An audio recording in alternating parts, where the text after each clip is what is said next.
Tony, what do you feel like you learned about your team tonight? That's interesting. I think there was just some information there with individual plays that were pretty valuable, and some of them involved experienced guys, and some of them involved new guys. I think some guys were in the box fighting. I think maybe a little bit more toughness there than we were giving some guys credit for. And Western Kentucky might say they didn't throw as many strikes as they wanted to, but I think a part of it was our guys battling at the plate, and then our pitchers too. I think they didn't throw as many strikes as we wanted them to either. I think when you go from your scrimmage umpires, with all due respect, I mean, it does have a little different flavor. Sometimes we're the umpires to a game setting like this. The guys got to realize they're going to have to hit their spot to get a strike. Yeah, 14 innings tonight, a lot of guys through. Overall, your thoughts about your pitchers? It was good. It was good to see Nick Abraham's presence to start the second game. I think, Sharman just walked by a little bit ago after he gave up a solo, which we gave up, it felt like a handful of those. Started to throw the ball with a little bit more conviction, and we were joking in the dugout. Sometimes you like to see those guys come out of the gates throwing the way they would if they did get punched in the mouth. But, for the most part, I think starting with Liam, looking pretty good. The guys who followed were in the vicinity of where they need to be. But the reason you play these games is to see what you need to iron out. And like everybody else in the country, it's early for us. There's lots to iron out. What have you liked so much about Liam to this point? Why was he the choice to go first in this one? Part of it is what days guys are available doing this deal where we're going to play two games or our two dates, however they're going to term it, all in one weekend. He was available, but also just kind of the attitude. We talked very briefly as a team. It's a little late at night. We'll revisit the whole weekend when we get back to Knoxville. But the one thing that was pointed out is, presence and kind of self-belief carries a lot of weight, and he definitely has that. So we'll see what other guys compliment him, what his role is, but he was a great choice to kind of be the lead dog tonight. How have his pitches, but also his physique, how have those things changed since he got to Knoxville? Yeah, I think he's developed physically a little bit already. He's going to hit the most valuable part of the year where it's that 2 months, really November and December when you put the ball down, and you're almost like training for a UFC fight or a boxing match. And so hopefully he can continue in that area. And then pitching wise, just as he would, at any point, going from freshman to sophomore to junior year, you start to get a little more picky or a little more specific about what you're working on. So they've broken down some things that are pretty specific and have used the analytics and the technology and all that. And I stay out of the way. It looked good to me for the most part after the first couple pitches. There he is. He's not shy. After the first couple pitches were out of the zone, he was locked in. He likes to compete. Has that attributed to the uptake? It looks like he's throwing harder. I know it's a small sample size, but has all that type of stuff, the strength and conditioning, the nutrition, all that kind of aided in that velo? Yeah, I think if anything, the goal for us, regardless of what his best bullet would be, since he's been a sophomore in high school, there's been a good progression there of velocity. Our thing, or my own little deal, is I'd like to see him hold his velocity longer into games. And, sometimes because he's a strikeout pitcher, he got a little too high pitch count last year, but also he probably faded a little bit. And I think, he needs to be passionate about, being as good as he can be physically, not just throwing the baseball, but also being as good as he can be with recovery and all the things that go into, being a starting pitcher, where you got a week routine and it's almost like you're preparing like a football team would. One crack at it on a weekend and then back to it again. What stood out about the freshman bats? Jay's been good. He's really athletic in the box and tried to show off kind of the bunt skills a little bit.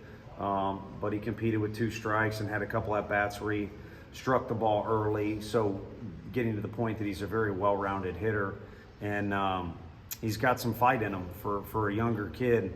He didn't seem to be too worried about all the fans that were here or the fact that we were finally playing another team. So, and then the other guys too. Manny's got a chance to do about anything that you can come up with right now.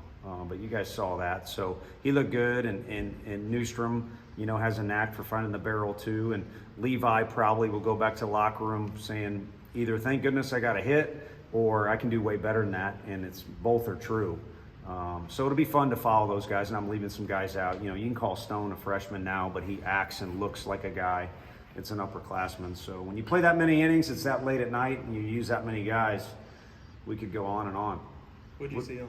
Oh, I'm sorry. Which I can do if you want, but I don't think you guys want to. What'd you see on Fisher's home run to kind of get the ball rolling? Yeah, that was electric because of how far he hit it. And, you know, what I saw is, I just think it's an interesting topic on the whole bat. I'm old school. I'm for just put your head down and run or pitcher strike guy out. But I think pitchers, I think things have swayed in their favor where they can kind of do a little deal after they strike a guy out pretty often and without repercussion. But the umpire did a good job tonight, and he was right on top of Fish. He didn't want him doing anything crazy with the bat or anything else.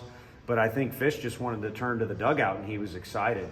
But then, you know, we hustled down to first base, and it definitely wasn't a wall scraper. And it got the crowd into it, which is, I think we've kind of lived this deal a few times where it's a neutral site. It's not really a home game, but it's supposed to be a home game, and all the Vol fans are here. And I think the guys feel pressure to provide entertainment instead of just play ball. That's kind of been the vibe before.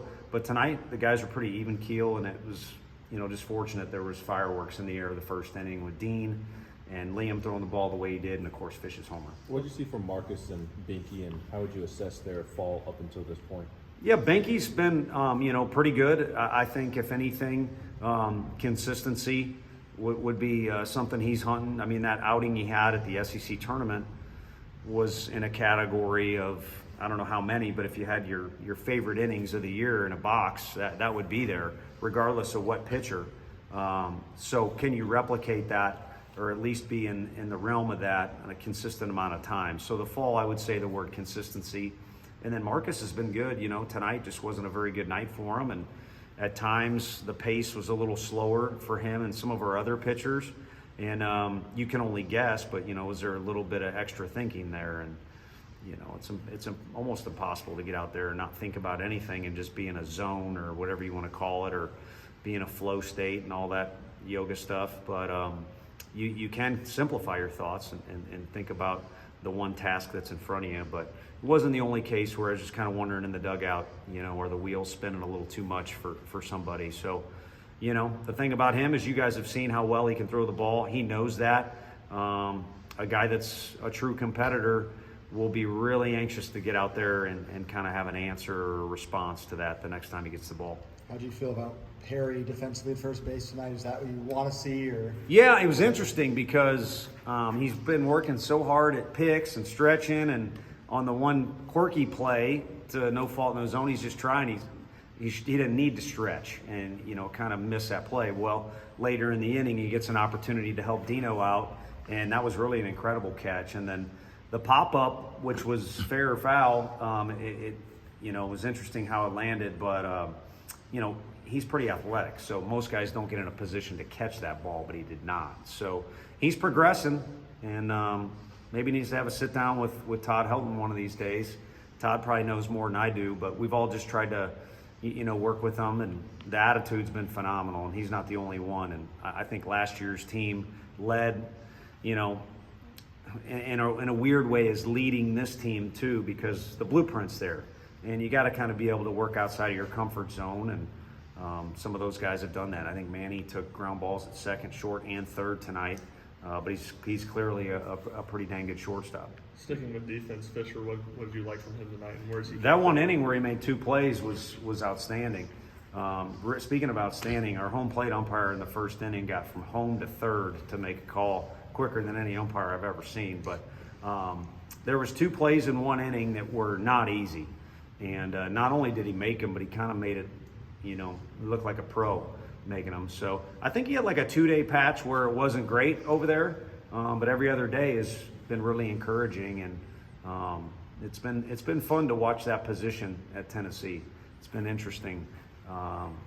With all due respect, we struggled to find the usually something's good, not coming right after that, I guess. So scratch the with all due respect. We just we're fighting to find, you know, the best third baseman for us the first year of our tenure here. And then after that, it's been one dude after another that's been pretty fun to be around and pretty fun to watch. But your catchers tonight, you know, Cannon had to throw out at second. Stone looked like he had him at second. Yeah, Cannon had he had his work cut out for him tonight. You know, again, I think both staffs didn't throw as many strikes as they're capable of. He had a lot of balls to block, and he wants to win so bad. He's probably exerting more calories than the average Joe anyway. And then Stone, again, he doesn't really act like a guy that's his age. I mean, whether it's off the field or, you know, on the field. He's certainly a fun guy, but he's really mature physically and also mentally. And we got a lot of trust in him back there. But right now, Peebles has done so well. It was interesting being in this park because he tore it up last year with the bat, kind of refreshed the memory. And we inherited a guy that's a very good player, and he's slowly making progress every day in a bunch of different areas. So it's fun to be around. What do you like about the possibility of the pairing of Dean and Fisher as kind of a 3-4 in whichever way that could fall? Yeah, and that was kind of made up spur of the moment. When we mapped out the pitchers more than anything, and then you get going there, and in an ideal world, we had a plan with Ensley, but that first game was really competitive. So just kind of threw it out there, and you got two pretty physical guys that if you're in the other dugout, you got to scheme for it, and it's a headache to deal with.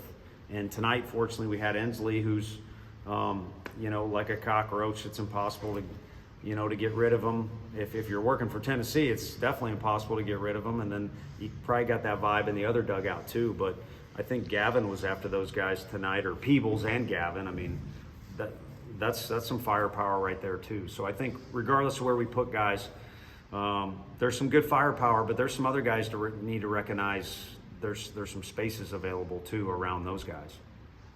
Do you have a pitching plan for who would start on Sunday? Probably Snead. I hadn't talked to those guys, and the cool thing is Teagan is a kid that turned down good money, like a lot of these kids in the locker room.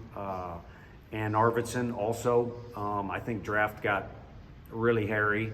Asked both those guys, do you care when you throw the ball? And they both said, just whatever you think is best, which is, you know, I don't think they realize what that means in this day and age. It's refreshing, and it's a stress reliever, and I'd like to win the first game. And I know, you know, we know the coaches at Troy, and we also know that program's up and coming, including their facility.